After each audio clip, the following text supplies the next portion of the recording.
Sometimes the universe can send you a sign when you least expect it. For our guest today, a chance encounter at a stop sign led him to make a choice to complete a journey that led him on a path of surrender and transformation. Hello and welcome to Healing with Ketamine. I'm your host, Dr. Cassius Drake, and we welcome you to our show today as we discuss healing, transformation, and everything that it takes to live a whole, complete, and fulfilled life. Today I have with us our guest and former patient, Keith. Welcome Thank you. to Healing with Ketamine, and we're happy to have you here today. So Keith, you came and decided to participate in our program at the Drake Center in our transformative healing package of ketamine-assisted therapy, integration, creative work, virtual reality, mindfulness, and meditation, and all of these things.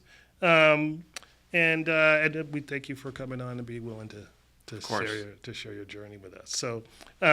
So Keith, what brought you to the Drake Center? How'd you end up there?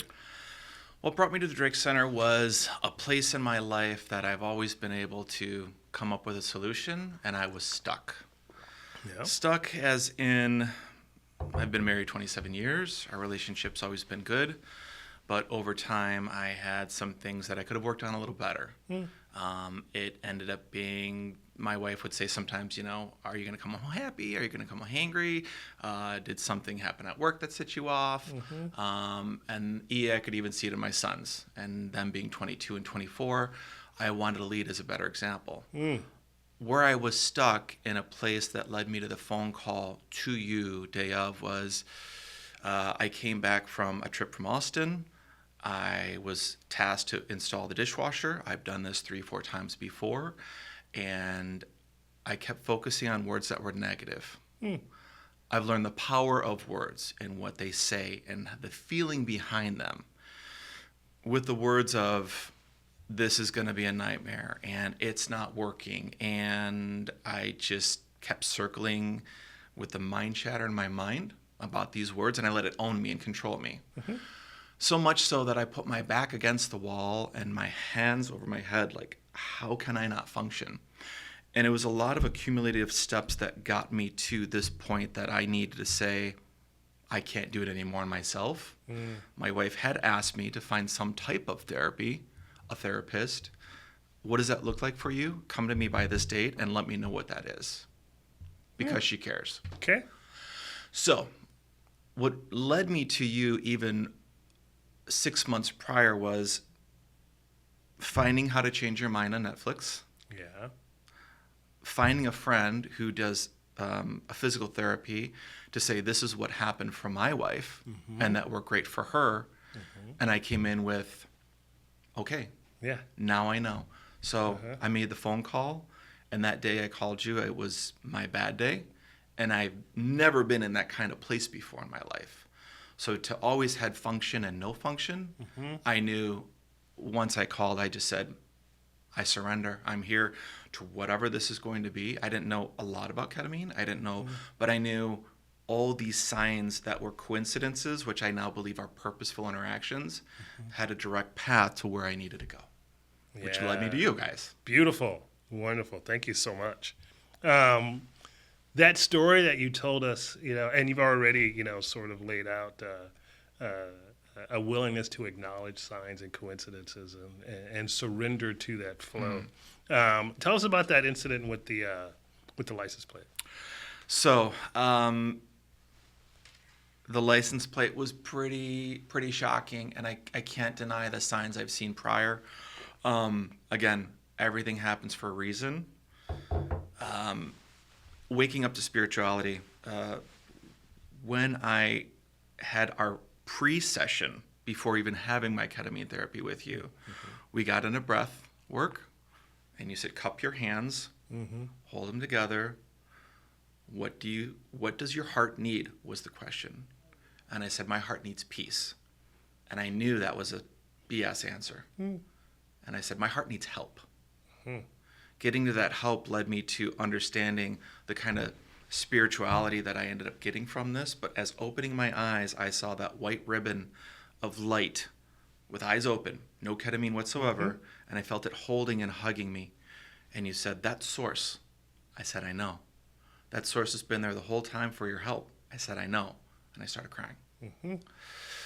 The sign that told me to go through with the full program and fully engage, my wife asked me, "How many sessions are there in total?" I said, "Well, some people do 4, some people do 6, but 6 you've said is the full round number where Mm-hmm. it's the full journey." 2 hours later, after that phone call, I'm driving north on Woodward, and I see a license plate that says Drake 6. Yeah. Yeah. I cannot, there's no explanation I can give that would ever push that away to, you're doing the right thing. Mm-hmm. All right. And so you saw that and you said, okay, I'm going to say yes to this. Okay. And so what is it like to make that kind of choice? What's it like to surrender to a license plate as a sign? How do you do that? I think with that much slap in your face, you can't ignore that this is the right thing. I can't explain it away. I just knew. Yeah. If you don't have that strong enough a sign to know this is right, to me it said everything I needed to know. And there was never any doubt, but it was almost a fun humor gift that I got from Source. Fair enough. How'd that 6th session turn out for you? The 6th session was a very deep session. Actually, Jacqueline said I was almost like a little songbird. Mm-hmm. And the one thing that really popped up continuously in the pattern of the words I was seeing, it was connectedness, have fun, love others. Looking through all the words that I said during the experience, it was information of source, sources all around. I'm always here to help. It was all this knowing of, hey, I've got your back. I'm here for you the whole time. And it solidified that what I saw in my first session before even anything began. Mm-hmm. I had that hug. I felt it around me. And I knew going forward, it just made, again, more sense. The more I saw those words as I've read them over and over, I have that support, I have that love, and I want others to have it too. Beautiful. So you completed the program and you find yourself in a different place. Mm-hmm. And so what have you noticed that's different in your life now? Funny enough, third session, if you remember when my wife dropped me off before we started a third session, she said, "I don't know how all this works, but I feel like I have my husband back from when we first met." Wow. Which I thought was, wow. I'm not even halfway through. Mm-hmm. I've noticed calmness. Yeah. I've noticed there's no problem. Hmm. I've noticed there's maybe a slight detour, but not a problem. I've noticed the little things that would bother me that I would try to control, I've let go of. Uh-huh. I need to focus on my moment, be where my hands are. I don't need to worry about what he's doing, she's doing, or why the garbage bag is not in the can the right way. Those little things that I would always find in detail, I release. Uh-huh. And it's opened up my heart to have more love for everyone, even if we don't see eye to eye. Mm-hmm. And it's allowed me to really tune in with the energy of other people immediately. That interconnectedness with everyone, Mm-hmm. I feel that in an instant meeting. I can read the room, but with the feeling of what's in the room.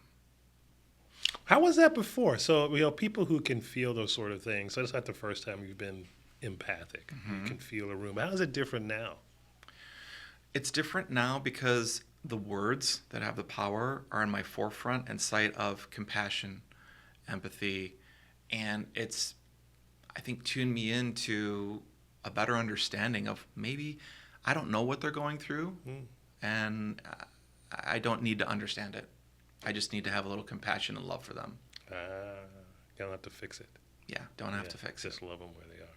Okay. So, as a man, Mm-hmm. and your entry into this is sort of being prodded to be a better husband, be a better father, be a better man. How do you find that what you've gotten from this supports you in that as being a man? How do you feel about that? I think as a man, a lot of guys don't share enough. I was on the salon side for 20 plus years and now on the barbershop side. Being in the barbershop, man to man, being openly discussing about this therapy that I've been doing, I've had more support from clients. I've had more intrigue. And I don't think guys talk enough about it. There is that, I think we're getting out of it now because we're better informed on maybe how to parent. But those patterns that come along as, you got to be tough, it's not always the way. You have to find the way of what's right for that little human that's been put in front of you. So as a father, I understand my children. I look at them of how they operate. As a husband, I look at how am I caring for my wife and the needs that she's requested when I did say I do and death to us part at that ceremony 27 years ago. I can't get comfortable. And so this therapy has allowed me to not get comfortable with myself and always be awake in the moments that matter. Okay. How's it changed your view of masculinity? To be completely honest, I've always been more on the feminine side. When my wife and I went to Sedona, I got no vibrations on the male, but when I went to the female side, I was tingling. I believe masculinity is love. I believe masculinity is showing up for people that matter, caring for the ones that you may not know. Masculinity looks a lot of different ways. It doesn't mean it needs to be tattooed and muscular. It can be dealt with a soft hand. Okay. And there's, in this work, there is, we talk about surrender and we talk about trusting and having faith. Surrender can be scary, and so it is, it's a surrender to something else, but it's a massive leap of faith, and it can take a great courage to do, right? So this work and the words that we use, can be perceived as weakness or losing my edge, right? And it's been my experience that when you're operating from a higher level place, you're actually more powerful in subtle ways. The energy of where you operate from moves the room. You don't have to move the room. Your presence can move the room when you're operating from a different place, right? And that means surrendering to the power inside of you instead of operating from my own power, and that can be a tremendously transformative stance. And that showed up in your life at all in this way? Yes, especially with faith. I pushed faith away for many years of my life, and now that I have experienced a supernova of awakeness of what I've seen in my journeys in ketamine. The scene in Contact with Jodie Foster, and she goes through that wormhole, and they say, this is the form I've been given to be able to explain to you. That is always around me. So in everything that I do, I just know that it's at my back. Fair enough. Yeah. All right. Thank you so much for sharing all of this. So something else we offer at the Drake Center as a program for our patients that have completed the program is our Kaleidoscope Club. I love it. Right. And so, our program being all about transformation and butterflies, and we sort of, we really use this metaphor a lot. It's a great metaphor. So, the name for a gathering of butterflies or a group of butterflies is a kaleidoscope. So our Kaleidoscope Club is our monthly meeting where our former patients come and connect and share their stories, and it's our gathering of our butterflies. So you've been a part of that. How's that been for you?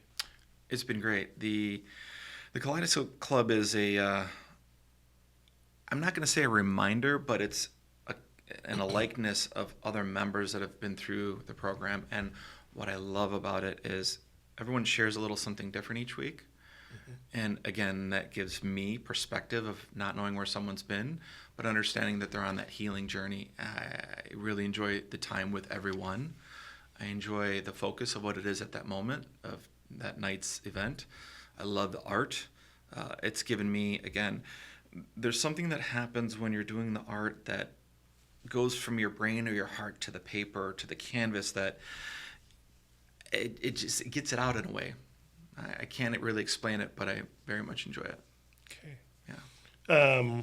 Yeah, it's wonderful. And it's a powerful gathering, and it's good for us. It's very affirming to see our butterflies come back, and it's very affirming of our work and one of the favorite things that we do. So again, thanks for coming on. I think you're certainly passionate about the journey of healing and transformation, and certainly embodied it and owned it. What would you say to somebody who's thinking about a journey of growth, of transformation, and they don't know how to get started, they don't know what to do, but something inside them says, I need to do something? I would say listen to the words that you're using. The one word that changed for me was the word happy that a client brought back from 2 years prior. No coincidence, I needed to see it, from the Shoshin Temple in Kyoto. And that word happy was present. And I looked up in the day that was hard for me, and I thought, okay, choose your words, find your way, think positive, and when, if anything, always ask for help. You don't always have to have the answers, and I think too many of the times we do. And find what's right for you. I would I can't say enough about the Drake Center. You guys are experienced yourself going through it, living it, and it's just pure and true.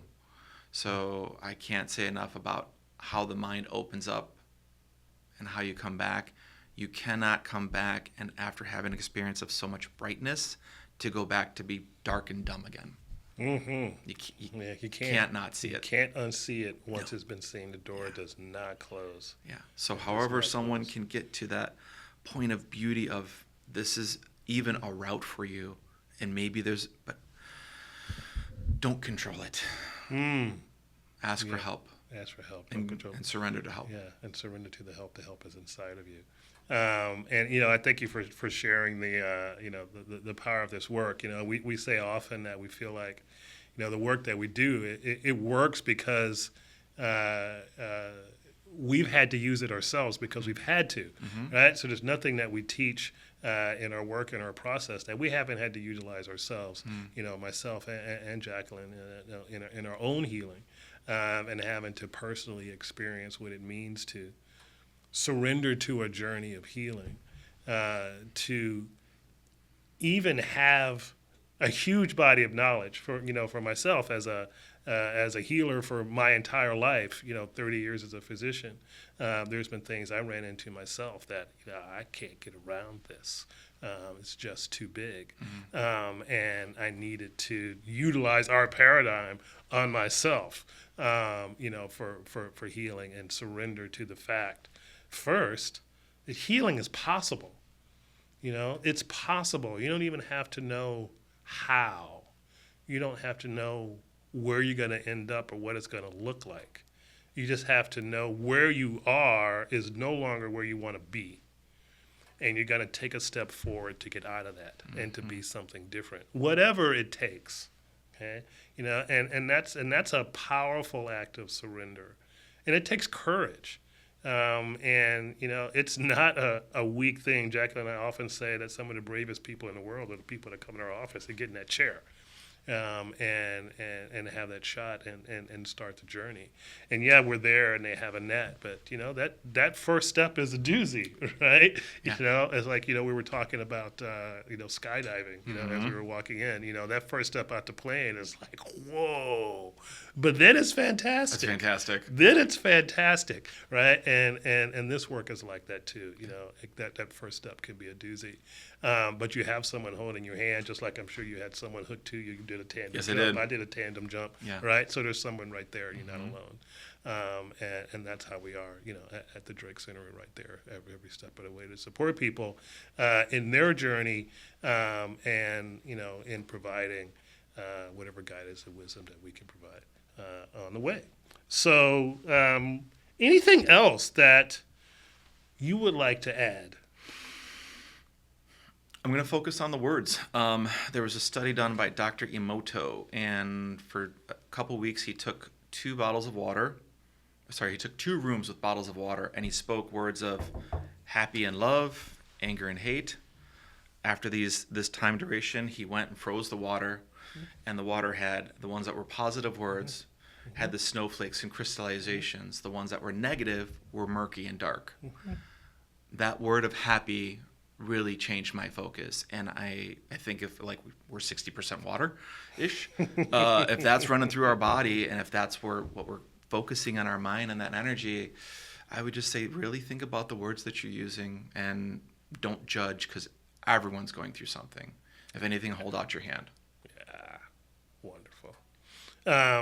One thing that's I always joke about this being the secret mission of the Drake Center, and we're treating depression and anxiety and PTSD and all that, and yes, we do that. But yeah, really, our secret mission is elevating consciousness, and one person at a time to elevate consciousness and have that person go out into the world and be an example of elevated consciousness. So how's that worked for you in your work? How's that shown up for you? It shows up for me in a way that it's easy for me to share my consciousness towards infinite source and spirit. I clearly share it with everyone, but I don't push it as it naturally comes up. And I'm surprisingly hearing more clients of mine that are, hey, I'm interested in this, because they didn't, I really think, know how to ask for help or where to start. So if we're going out in the world and using it at work, with any one that I can help give the information, this may be right for you, but they've seen the change in me. They've also said, like, you feel different. Yeah, that you feel different. You got feel different. Vibe. And so, I see maybe 30 to 40 clients a week, and wow, I'm hearing this you feel different. You feel different. Yeah. And I think to myself, was I really that bad before? Well, it's not about being bad. You've evolved. Well, exactly. You evolved. The evolve. Yeah. And I am always that, I'm happy to see everybody. It's great. How's everything in your life? But you can't deny. So I got in a really tough spot, and I finally got over some life challenges and from past and present. If it's that noted, wow, how much I must be shining right now. And so that feels. And when I say feel, I feel it in my heart. Yeah. That awakening of everyone notices. Yeah. As much as I notice them, they notice me too. Yeah, fantastic. That's so reciprocal. That's so beautiful. Thanks for sharing that. Yeah. Yeah, that's a good place to stop. So, so thank you so much for coming on the show today and sharing your story and your journey with us. It's been an absolute pleasure to have you as a patient, and now as one of our butterflies, and hopefully you'll have an ongoing relationship with the Drake Center. For this isn't it's a connection that goes on for a while. Once you're part of the Drake Center, you stay along with us. Although it's not about being on ketamine forever, it's about living what you've got and living from there. And being a part of a community that's engaging with that. Our goal is to go out and be butterflies once the transition has happened. So thank you so much. Of course. All right. So that's going to wrap up our show for this month. Thank you for your time and attention. We hope that it was powerful and you've taken something with you that supports you in your life ongoing. When the signs show up, listen to them. If they show up again, give it a chance. That surrender, it's a leap, and that first step is a doozy. But the view is incredible, and the journey is so worth it. And where you land, you won't even believe where you are. So thank you for your time and attention, and we'll see you next time.